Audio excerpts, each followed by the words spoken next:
Hi everyone, welcome back to my channel. उम्मीद करती हूँ रोज़ की तरह आप सभी अच्छे होंगे। तो फ्रेंड्स, क्या कभी आपने चादर के चारों कोनों को इस तरह से मोजे को पहनाया है? इस तरह के न्यू टिप्स लेकर आई हूँ। वीडियो ज़रा सी भी अच्छी लगी तो एक लाइक कर देना, न्यू है तो चैनल को सब्सक्राइब कर देना और साथ ही बेल आइकन का बटन प्रेस कर देना ताकि मेरी न्यू वीडियो की नोटिफिकेशन जो है आप तक पहुँचती रहे। तो फ्रेंड्स, देर न करते हुए करते हैं वीडियो को स्टार्ट। पहला जो मेरा टिप है कि सेफ्टी पिन जो होता है, हम अपनी साड़ी वगैरह या फिर चुन्नी वगैरह में जब हम सेट करते हैं तो सेफ्टी पिन जब हम इस तरह से साड़ी में या चुन्नी में लगाते हैं तो क्या होता है, कभी कभी नीचे से इस तरह से हम नीचे की साइड इस तरह से लगाने के बाद नीचे जो सेफ्टी पिन है साड़ी में या चुन्नी में इस तरह से अड़ जाता है कि बिल्कुल ही अच्छी तरह से सेट नहीं हो पाता है। तो नीचे की साइड अगर चुन्नी जो है साड़ी या फिर साड़ी कभी कभी क्या होता है वर्क वाली होती है, उसमें भी सेफ्टी पिन अगर नीचे की साइड इस तरह से अड़ जाए तो क्या करना है, आपको ले लेना है इस तरह से मोती। तो मोती जो होता है इस तरह से सेफ्टी पिन को पहना देना है। सेफ्टी पिन को मोती पहनाने के बाद इससे क्या होगा कि साड़ी या फिर चुन्नी में जब भी आप सेट करोगे तो बिल्कुल भी आपको कोई दिक्कत नहीं आएगी, क्योंकि इस तरह से जब हम इस तरह से सेफ्टी पिन लगाएंगे तो नीचे की साइड मोती वगैरह होगा, तो उसके कारण जो साड़ी है आपकी सेफ्टी पिन में नहीं बिल्कुल भी अड़ेगी। तो कभी कभी तो इतनी ज़्यादा सेफ्टी पिन में साड़ी अड़ जाती है या चुन्नी अड़ जाती है कि सेफ्टी पिन है उतरता ही नहीं है। तो फ्रेंड्स, मेरे पास एक दूसरा भी टिप है। तो या तो आप मोती इस तरह से लगा लें या फिर आप लगा लें एक छोटी सी बिंदी। तो बिंदी है इस तरह से सेफ्टी पिन के अंदर लगाने के बाद नीचे की साइड बिंदी को इस तरह से रख दें और साड़ी या फिर चुन्नी में आप इस तरह से बिंदी को लगा दें।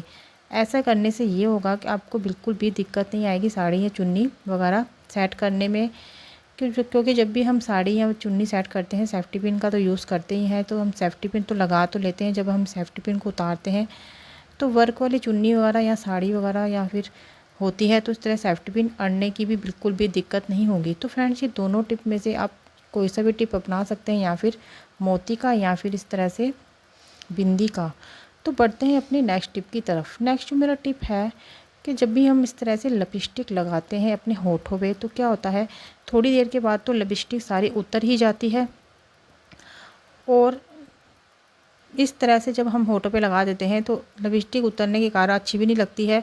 तो फ्रेंड्स, इसके लिए अगर लिपस्टिक आपको 2 या 3 घंटे लगी रहने दें अपने होठों पे तो आपको क्या करना है, थोड़ा सा लगा देना है, हल्का सा पाउडर लगा देना है। इससे क्या होगा कि जो लिपस्टिक है आपके होठों पे लगी रहेगी और इससे आपको 2 फ़ायदे होने वाले हैं। एक तो लिपस्टिक है बिल्कुल भी नहीं हटेगी और दूसरा ये फ़ायदा होने वाला है कि इस तरह से आप पाउडर लगाने के बाद जब आप इसको इस तरह से हटा लेंगे तो ये मैट लिपस्टिक जो मार्केट में मिलती है उस तरह की लिपस्टिक बन जाएगी। तो फ्रेंड्स, इस तरह से लिपस्टिक है जब लगा लेंगे तो इस तरह से पाउडर लगाने के बाद हल्का सा आप कोई भी सॉफ्ट कपड़े से पाउडर को हटा लें। तो फ्रेंड्स देखिए, बिल्कुल भी लिपस्टिक है नहीं उतरेगी और एक ये मैट जो लिपस्टिक होती है वो भी बनकर रेडी हो जाएगी। तो शाइनिंग वाली लिपस्टिक जो होती है उसे भी मैट बनाने के लिए भी आप ये प्रोसेस कर सकते हैं। तो मैंने 2 बार इसमें पाउडर लगा दिया था तो हल्का सा कपड़े से हटा भी लिया है और ये देखिए फ्रेंड्स, बिल्कुल भी लिपस्टिक है नहीं उतर रही है। मेरे हाथ लगाने के बाद भी लिपस्टिक है बिल्कुल भी नहीं उतर रही है। आई होप आपको मेरा ये वाला टिप काफ़ी पसंद आया होगा। बढ़ते हैं अपने नेक्स्ट टिप की तरफ। नेक्स्ट जो मेरा टिप है, कभी कभी सुई में धागा डालना इतनी ज़्यादा मुसीबत का काम हो जाता है, जिनकी आंखें वीक होती है सिलाई का काम करते हैं तो उनका समय भी काफ़ी ख़राब होता है। तो फ्रेंड्स, जब बारीक से बारीक सुई में धागा डालना हो तो बहुत ही ज़्यादा दिक्कत आती है। तो आंखें वीक होने की वजह से या फिर क्या होता है, कभी कभी सुई जो है उसमें धागा डालने के लिए कोई बड़े बुजुर्ग वगैरह होते हैं उनको तो दिखाई भी नहीं देता है, तो काफ़ी दिक्कत आती है। तो फ्रेंड्स, घर पर ही एक मैं टूल बनाकर तैयार कर ली हूँ। आपको लेना है इस तरह से कोई सी भी वायर और वायर के अंदर जो आपके इस तरह की जो तार होती है, तांबे की तार होती है, वो आपको कट कर लेना है। तो वायर थी उसको मैंने हल्का सा गर्म करके इस तरह से इसकी तार को निकाल लिया है। तो हमें इस तरह से इस पतली तार ही लेनी है। तो फ्रेंड्स, घर पर ही आप एक टूल बनाकर तैयार कर सकते हैं सुई में धागा डालने के लिए। सिर्फ 1 सेकंड में आपके सुई में धागा डाल सकते हैं। जिनकी आंखें वीक हो वो भी डाल सकते हैं, जो एजेड हो बड़े बुजुर्ग वो भी डाल सकते हैं और इसमें समय बिल्कुल भी नहीं ख़राब होता है। अब वायर को मैंने इस तरह से मोड़ लिया है और इसके बाद मैंने ले ली है क्लॉथ पिन। तो क्लॉथ पिन है, इसके अंदर हमें इस वायर को, जो हमने यू शेप बनाया हुआ है वायर को, हमें इस तरह से लगा देना है। अब आपके पास कोई सी भी फेविक्विक हो या फिर गम वगैरह हो, फेविकोल हो, तो आप इसको चिपका लें। तो फ्रेंड्स ये एकदम से एक आपका टूल बन जाएगा और सालों साल तक ये ख़राब नहीं होगा। तो मैंने हल्की सी फेविक्विक ले ली है और हल्का सा इसके ऊपर इस तरह से हम लगा देंगे। इससे क्या होगा, जो वायर है जो क्लॉथ पिन में अच्छी तरह से चिपक जाएगी और बिल्कुल भी नहीं हटेगी। अब इसे सूखने देंगे 5 से 10 मिनट। जब ये सूख जाए तो फ्रेंड्स देखिए कितना बढ़िया टूल बनकर तैयार हो गया है। तो वायर जो है उसके अंदर मैंने इस तरह से सुई को डाल दिया है। अब जो धागा है, धागे को हमें इस तरह से इसके अंदर डाल देना है।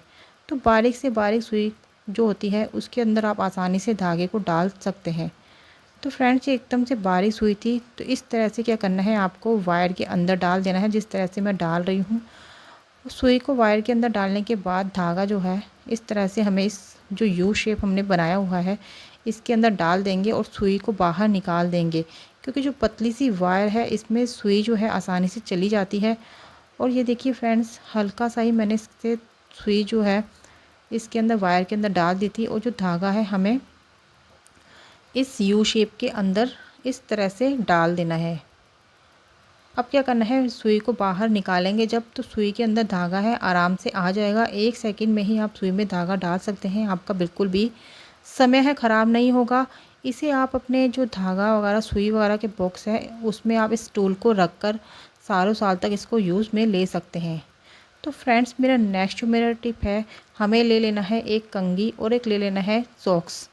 तो कंघी के अंदर मैंने इस तरह से सॉक्स को डाल दिया है। अब क्या करना है, जो कंघी होती है उसके दांत होते हैं वो हमें निचली साइड कर लेने हैं और जो कंघी का ऊपर का प्लेन हिस्सा होता है वही हमें यूज़ में लेना है।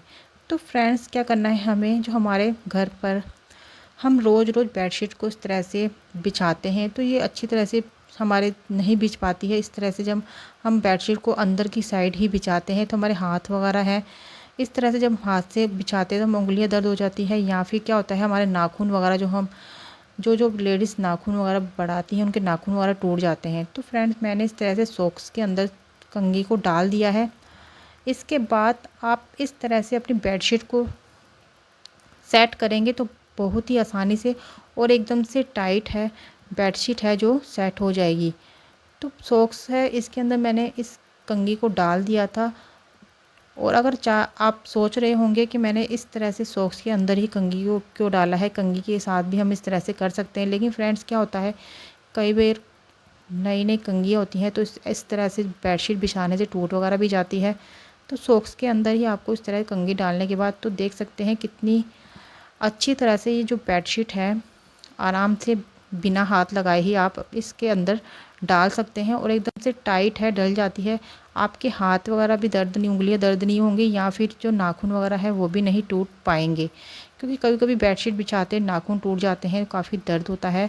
तो फ्रेंड देखिए, एक कंघी और मोजे की मदद से ही मैंने इतनी टाइट बेडशीट बिछा दी थी है।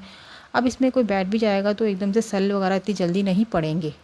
आई होप आपको मेरा ये वाला आइडिया काफ़ी पसंद आया होगा। उम्मीद करती हूँ आपको मेरे सारे टिप्स पसंद आए होंगे। तो मेरी वीडियो को लाइक और चैनल को सब्सक्राइब करना ना भूलें, क्योंकि मैं आपके लिए इसी तरह के न्यू टिप्स लेकर आती रहती हूँ। तो फिर फ्रेंड्स फिर मिलती हूँ नेक्स्ट वीडियो में, तब तक के लिए बाय।